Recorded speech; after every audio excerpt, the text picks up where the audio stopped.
Boa tarde aos deputados, boa tarde a todos os presentes. Meu nome é Júlio Grilo e, naquela época, na época da reunião, eu era o superintendente do IBAMA no Estado de Minas. Posteriormente, fui exonerado. Né? Bom, o meu voto naquela ocasião foi de abstenção. E foi de abstenção porque eu não estava concordando com a união de dois projetos distintos dentro de um só licenciamento.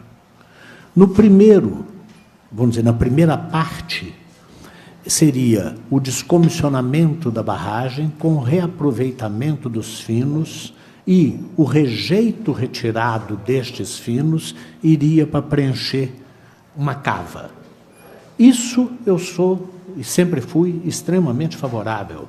E votei favoravelmente ao descomissionamento de barragens e votei contrário à existência de qualquer nova barragem no Estado de Minas. Eu venho batendo na questão de barragens desde a primeira reunião da Câmara de Atividades Minerárias em que eu participei representando o IBAMA, por saber o risco que significavam aquelas barragens e o potencial de dano que estava amarrado a esse risco. Infelizmente, eu não consegui sensibilizar os outros conselheiros, mesmo dizendo que era, vamos dizer, o conselheiro, enquanto está no conselho, é um servidor público. E, de acordo com a lei de fevereiro de 98, de crimes ambientais, no seu artigo 2º, o servidor público que, por ação ou omissão, permitir um crime ambiental, deve ser punido civil e criminalmente. Então, eu vim alertando ao longo do ano inteiro, em todas as reuniões, sobre o risco que significavam essas barragens. Então, a primeira parte do meu voto foi pelo descomissionamento. Mas tinha uma outra coisa atrelada, que era, junto com isso, era para continuar a mineração em uma cava, que era aquela onde eles não iriam depositar o rejeito. Mas essa nova cava iria rebaixar o nível do lençol freático na região. Rebaixar o nível do lençol freático significaria retirar a água daqueles lugarejos ali, de, vamos dizer, Córrego do Feijão, Jangada e de Casa Branca. Então, como a coisa não ficou realmente clara, e isso eu disse ali, inclusive, assim, de que o parecer único não deixa claro qual é o impacto que haveria em Casa Branca e nesses povoados com o rebaixamento do lençol freático. E foi esse o motivo da minha abstenção. Tá? Se eu fosse separar o voto, eu teria votado pelo descomissionamento. É isso. Júlio Grilo, para a primeira pergunta. Basicamente, seria possível, frente aos dados recebidos, prever os acidentes? Não, não seria. Não. E, até por isto, a minha insistência nestas aprovações de barragens. O nível de informação que os conselheiros têm para aprovar uma barragem, dado o nível de risco e o potencial de dano que tem uma barragem como essas, não é nem razoável. Tá? E mais, ele é piorado pelas circunstâncias anteriores. Porque a mineradora escolhe, a seu bel prazer, qual vai ser o seu método de disposição de rejeito. Contrata uma empresa para fazer o EIA-RIMA, que lhe dê um EIA-RIMA que atenda às necessidades dela. Se a consultoria, por acaso, disser que não pode fazer barragem, eles vão procurar outro. Tá? E, como este relatório do EIA é o que chega para ser analisado pela SEMAD, ele pode conter omissões. Tá? E a SEMAD se atém, na sua análise, aos dados recebidos. Então, ninguém procura conhecer um pouco mais daquilo. Se a SEMAD, se nós aqui, conselheiros, já estivéssemos olhando para licenciamentos desse tipo, pensando em sustentabilidade, nada disso teria ocorrido. Acontece que isso é desprezado de cabo a rabo. Nossos processos de licenciamento não levam não levam a sério a questão de sustentabilidade, como também não levam a sério as questões de prevenção e precaução. Até que ponto, por exemplo, que a falta de alguns números como esses, que poderiam nos garantir uma estabilidade da barragem no processo de licenciamento, até que ponto que isso aí é assim, simplesmente porque não fez parte do processo? Obrigado. Ou se é para realmente acelerar e aprovar qualquer coisa? Porque noto uma coisa que é muito interessante, que vocês escutaram aqui agora. O governo, todos os representantes do governo, votam com o parecer do governo. Só aí já tem 50% dos votos garantidos. Tá?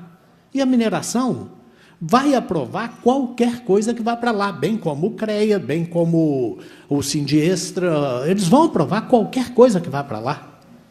Tá? Então, o fato é o seguinte, não seria possível prever os acidentes. Provavelmente, ainda teremos outros, como consequência da situação que já existe aqui de fato. Tá? E que hoje, qual é a confiança que nós temos nas informações recebidas? Alguém aqui tem confiança absoluta nos números que nós recebemos sobre essas barragens? Bom, a segunda pergunta, é possível melhorar o processo de licenciamento? É possível sim, é possível, mas tem que mudar tudo, tem que mudar tudo. Uma mineração, agora está inclusive crescendo muito o movimento para que não tenhamos mais mineração no estado de Minas, tá? Eu estou acompanhando esse movimento, olhando até com uma certa desconfiança, mas eu entendo como uma reação natural. É aquela história de toda ação corresponde a uma reação com força igual e sentido contrário. Por exemplo, na hora que as minerações, na hora que a FIENG começa a fazer uma pressão para voltar rapidamente o processo de mineração, a sociedade fica de cabelo em pé. Eles têm receio do que pode estar sendo omitido delas e de quais são as consequências. Então, o processo de licenciamento dessas minerações deveria, lá no início, o seguinte, quem faz o EIA-RIM é uma empresa escolhida pela SEMAD. A mineração paga essa empresa, mas essa empresa responde à própria SEMAD. Isso já nos daria garantias de que as informações viriam mais completas. A SEMAD tinha que passar a usar o seu nome, Secretaria Estadual de Meio Ambiente e Desenvolvimento Sustentável, e apresentar para os conselheiros a sua análise de sustentabilidade. Dizer se no curto, no médio e no longo prazo, aquele projeto ele é sustentável do ponto de vista econômico, social e ambiental. Aí, isso daria aos conselheiros uma condição realmente de votar. Porque hoje o pessoal já entra sabendo que vai votar aprovando a barragem, sabendo que vai aprovar qualquer coisa que a mineração proponha. Aí, a última questão, gestão de risco. Presidente, só um minutinho. A fala do senhor Júlio e o deputado André, com licença de Vossa Excelência, ela é uma fala muito contundente. O senhor acabou de afirmar que os conselheiros vão para a reunião do Copan já sabendo que vão aprovar todo e qualquer pedido. É isso mesmo que o senhor acabou de afirmar? Olha, todo e qualquer pedido, no caso da Câmara de Atividades Minerárias, relativos à mineração e barragem. Porque esse pessoal, é o seguinte, eles simplesmente vão seguir o parecer dado pela SEMAD. Ok. E se o parecer SEMAD ou SUPRE? Não, pela SUPRE. Aí, no caso, eu falo SEMAD porque... Né? Okay. Mas eles vão seguir o parecer que foi dado por eles. Assim, vamos dizer... Tem diversos secretários aqui, de áreas diversas, que não entendem, vamos dizer, daquela engenharia ou das consequências que pode haver. Eles estão ali votando com o parecer único. Agora, voltando, gestão de risco. Gestão de risco, para coisas que têm um alto potencial de dano, não funciona. Por que não funciona? Uma barragem como essas... ela exige uma atenção diuturna. Os sensores dessas barragens deveriam estar em tempo real e disponibilizados para a sociedade em tempo real. Isso não é caro. Isso não é caro. Um sistema como esse deve custar menos do que um caminhão que eles põem lá dentro. Tá? Você ter esse sistema de monitoramento em tempo real. Agora, se você deixa de prestar atenção em algum instante, se você tem uma negligência, sofre uma pressão, ou tem alguma corrupção no meio do processo, uma barragem feita essas pode cair. Não é uma questão de sistema de gestão de risco. O sistema de gestão de risco se apoia sobre seres humanos. E seres humanos podem ser negligentes, podem ser corruptos, podem aceitar pressões. E aí as consequências são graves. Nós apoiarmos assim, falar assim, não, estou tranquilo em relação àquelas barragens, porque tem ali um sistema de gestão de risco, isso é uma bobagem. Isso é uma bobagem. Uma hora vai ter um negligente na história. Ou vai ter uma redução de custos, vai ter alguma coisa que vai fazer com que aquilo não funcione. Obrigado. Ok. Sou Júlio César Dutra Grilo. Seria bom o senhor explicar novamente, porque o senhor, além de engenheiro civil pela Universidade Católica, tem uma expressiva atuação em movimentos ambientalistas. Seria muito bom a contribuição nesse sentido, porque o senhor já até disse, de forma não da forma que eu gostaria que fosse uma explicação mais eu diria, mais ampla. Com relação, o senhor se absteve dessa votação. Por que o senhor não votou contrário, ao invés de votar um voto de abstenção? O senhor poderia explicar para a gente, por favor? Claro, claro. Agora, após o rompimento de Brumadinho e a perda da captação no Rio Paraopeba, a nossa sociedade está começando a tomar consciência da gravidade do problema de segurança hídrica que nós temos aqui no quadrilátero, que vamos já, nessa oportunidade, chamar de quadrilátero aquífero. Tá? Nós estamos com sérios problemas. Nós corremos um risco que é muito sério, um risco alto, de que Belo Horizonte venha a ficar sem 70% do seu fornecimento de água por décadas. São 80 e poucas barragens acima a montante de Bela Fama. Então, em 2012, se eu não me engano, se não foi 2012, foi 2014, eu, inclusive, entrei com uma ação no Ministério Público, solicitando que o Ministério Público cobrasse do governo que novos licenciamentos e outorgas a montante de Bela Fama só pudessem ser concedidos após a análise de um balanço hídrico naquela captação. Porque nós já licenciamos e outorgamos mais do que a capacidade de captação de Bela Fama, e isso não tem sido levado em consideração. Justamente por isso, a minha preocupação com a questão de segurança hídrica, ela vem crescendo ao longo do tempo. E, para mim, é inadmissível, num momento como esse, numa região como a nossa, nós fazermos mais rebaixamentos de lençol freático, que era o que estava sendo proposto na segunda parte. Eles iriam minerar, mas, para minerar, vão fazer um rebaixamento do lençol freático. Vai afetar Casa Branca, Jangada, Córrego do Feijão. Gente, o pessoal ainda não percebeu que o problema de água é um problema seríssimo, que nós não podemos continuar tratando essa questão de água da forma que tem sido tratada. Rebaixamento do lençol freático é assim, como se não fosse nada. É sim, é perda de água. É perda de água em captação, diversas captações. Então, foi esse o motivo pelo qual eu não poderia votar, por exemplo, simplesmente pela aprovação, porque eu estaria também aprovando o rebaixamento do nível de lençol freático. Eu vou acrescentar um dado nisso. Eu acho que, por exemplo, uma ANM não tem quadros suficientes. Não poderia fazer a mesma afirmação da SEMAD.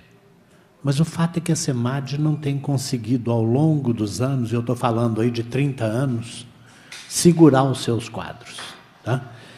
E tem um fator aí que eu acho que atrapalha assim, violentamente a carreira de quem está na SEMAD, que é o seguinte: as mineradoras, principalmente Vale, as grandes mineradoras, uma vez por ano, vão lá e contratam 1, 2 ou 3 funcionários da SEMAD.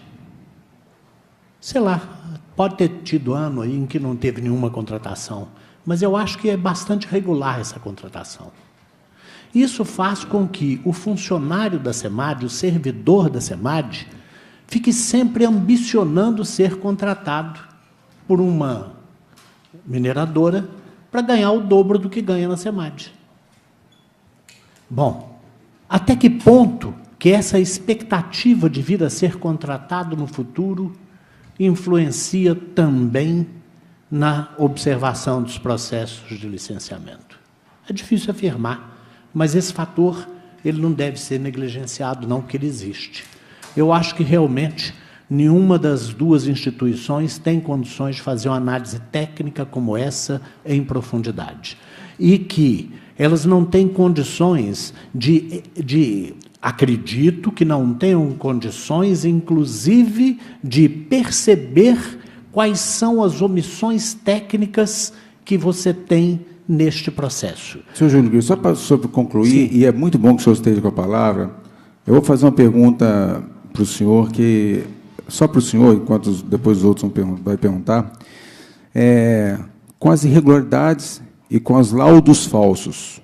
Eu queria perguntar ao senhor o seguinte: com o quadro que o senhor conhece da SEMAD e da ANM, teria como, tanto a SEMAD quanto a ANM, detectar a fragilidade e a falsidade desses laudos e dessas informações que são emitidas a eles? Bom, eu não posso fazer uma afirmação, eu vou dizer meu sentimento. O meu sentimento é que eles não teriam condições de detectar, mesmo porque o processo de análise da SEMAD ficou muito voltado para dentro dela mesma, tá? Então, ela não teria muita condição. E, principalmente, porque quem fornece a informação, fornece essa informação já passando pelo filtro da mineradora. Então, essa informação não é necessariamente completa e correta. Tá? O funcionário da SEMAD, principalmente nesse último ano, tá? Ele teve apertado por uma questão assim: a SEMAD quis mostrar eficiência nos processos de licenciamento. E mostrou. Ela licenciou mais do que a média que licenciava nos anos anteriores. Mas esse funcionário, para que pudesse licenciar mais, ele teve que realmente se ater àquilo que ele tem na frente dele. E ele não tem, até por inexperiência, condições de saber se ali tinham omissões ou erros mais graves. Bom, Júlio Grilo, por que não consideraram as manifestações da sociedade? Eu acho que isso, para mim, fica claro até na própria composição do Conselho. Hoje, a sociedade civil tem um único voto, porque não tem jeito de tirar completamente a sociedade civil. Tá? Isso não é correto. A paridade conceitual que deveria ser usada na formação dos conselhos é 50% do Estado, nas suas diversas instâncias, e 50% da sociedade civil sem fins lucrativos, sem interesse em lucro. Esse é o conceito dos conselhos. Mas acontece que não. O Conselho está montado de tal forma que é para a sociedade apenas referendar aquilo que já se sabe que será deliberado. Tá? Então, por exemplo, aí eu vou aproveitar para fazer aqui, eu não sei por que a Maria Tereza Corujo, a Teca, não está aqui hoje. Mas... Desculpa. Não, mas ela só... O deputado Sargento Rodrigues e a deputada Beatriz disseram que ela já esteve aqui conosco, mas não foi por isso. A ausência dela, ela foi convidada, assim como todos os demais membros da Câmara Técnica, e ela não está aqui presente porque ela tinha, se não me engano, um outro compromisso, se não me engano, em Brasília. Em Brasília, não é isso? Mas ela foi convidada, assim como todos os outros membros. Então, tá. Então, falando aqui, olha, o papel da TECA durante o ano de 2018, como representante da sociedade civil, foi exemplar. Ela realmente estudou todos os processos. Ela chegava com relatórios extensos sobre cada processo. E, foi ridicularizada no Conselho mais de uma vez. Foi combatida no Conselho mais de uma vez. Quer dizer, a sociedade civil ali está com pouca chance. Vamos aqui fazer uma ressalva. Por exemplo, quando tem alguns assuntos muito polêmicos, todos daqueles que vão pela sociedade civil e se inscrevem têm direito à voz. Mas esse tem direito à voz também é relativo, porque o voto já está pronto. A gente já sabe qual é a situação e aonde que vai chegar. Você perguntou sobre se alguém votou contra. Bom, as atas de reuniões são públicas. Eu votei contra todas as barragens que foram apresentadas. E sempre dizendo o seguinte: gente, vocês não estão vendo que esse troço vai cair? Tentando sensibilizar os conselheiros. Eu passei um ano tentando sensibilizar os conselheiros, votei contra todas as barragens. E votei porque, do ponto de vista técnico, eu tenho alguma base para poder falar aquilo. Eu estava achando que o negócio, da forma que estava sendo feito, da forma que estava sendo levado, ia trazer inexoravelmente novos rompimentos. Bom, sobre se conhecia a ação já do MP antes, não, eu não conhecia. Tá? Como ficamos de 2015 para cá, da mesma forma? O sentimento, e eu não posso fazer essa afirmação, mas o sentimento que eu tenho é que a pressão do poder econômico, das mineradoras, se acentuou de 2015 até 2018, tá? Do ponto de vista de, vamos dizer assim, facilitar ainda mais os processos de licenciamento. Tá? Esse é o sentimento que eu fiquei com ele ao longo dessa história. Tá? Falar contra a barragem na Câmara de Atividades Minerárias, não levava a nada. Não. Bom, próximo. Não deveríamos ter reforçado o Estado? Claro. Não só deveríamos ter reforçado o Estado, como deveríamos também ter começado a questionar os fundamentos, os conceitos. Por que nós não fazemos análise de sustentabilidade? Nós queremos viver num Brasil insustentável? É aquele negócio, uma barragem que possa colocar em risco o Rio São Francisco. Pô, espera um pouquinho, não é óbvio que uma barragem que possa colocar em risco o Rio São Francisco não deveria passar por uma análise de sustentabilidade? Ela não passaria. Então, eu acho que o próprio fato de não se fazer análise de sustentabilidade é porque muito empreendimento não passa delas. Então, nós não melhoramos de 2015 para cá, não. Nós pioramos. Pioramos. E a última. Bom, essa pressão que você viu lá nos conselhos, com a mineradora levando um contingente para poder, vamos dizer assim, no mínimo contrabalançar os representantes da sociedade civil, é uma prática comum. É uma prática comum. A prática que mais me preocupa não é essa, é a dos bastidores. Que é aquele negócio. Por que todo prefeito se sente chantageado? Por quê? Puxa vida, se eu forçar a barra aqui, se eu for exigir um nível de segurança um pouco mais alto, se eu fosse exigir segurança para a minha sociedade, a mineradora já disse que vai pegar, aí vai embora, e eu vou ficar sem receita. Gente, por que a gente aceita essa chantagem até hoje? É questão de virar para um minerador e falar o seguinte: você não quer fazer bem feito, não? Não. Me devolve o seu direito de lavra, que eu vou leiloar ele.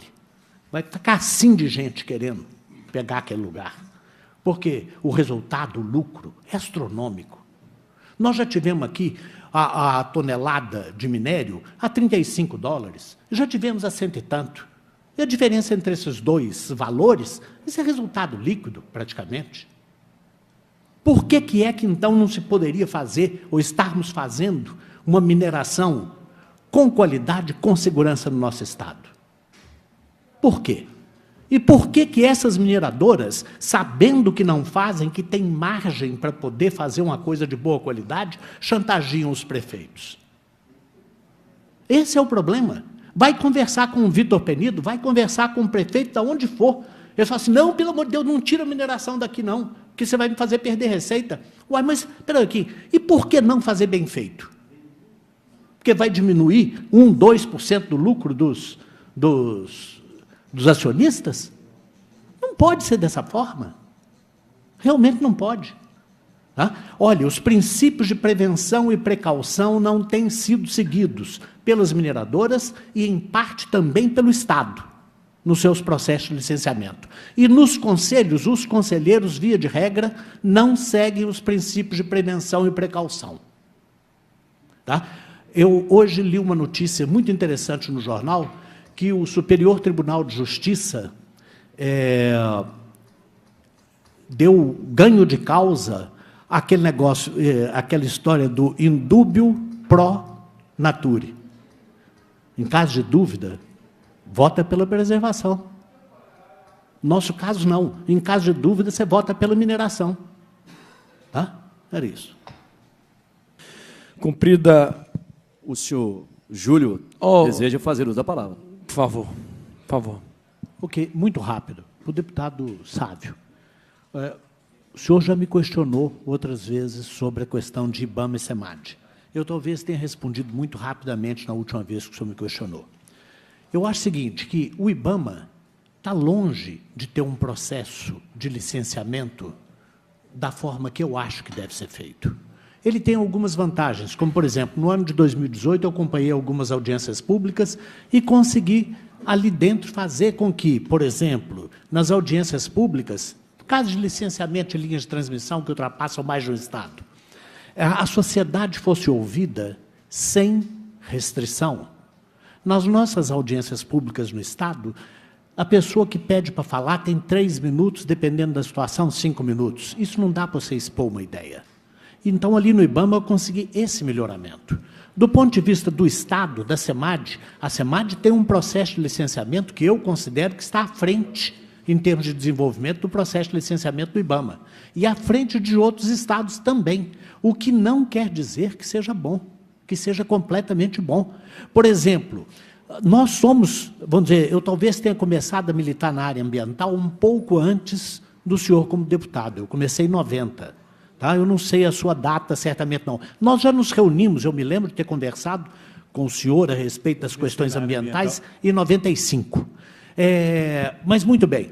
Olha, eu acho que naquela nossa época, na década de 90, nós tínhamos muitos representantes da sociedade civil no Conselho. Hoje nós temos um só. Quer dizer, veio piorando. E a outra questão, generalização. Eu não generalizei, eu tenho certeza disso, eu tomei todo cuidado, vocês poderiam depois olhar nas gravações. Eu nunca generalizaria isso, assim de dizer que a SEMAD está sendo corrompida, por exemplo, por essas contratações do Vale. Eu não disse isso de forma genérica, não, nem generalizada. Eu conheço muita gente da SEMAD, muita gente séria. A deficiência da SEMAD hoje é porque não consegue segurar os seus técnicos por 20, 30 anos. Então, a experiência adquirida some, se perde. Tá? Então, eu acho que eu respondi suas duas questões.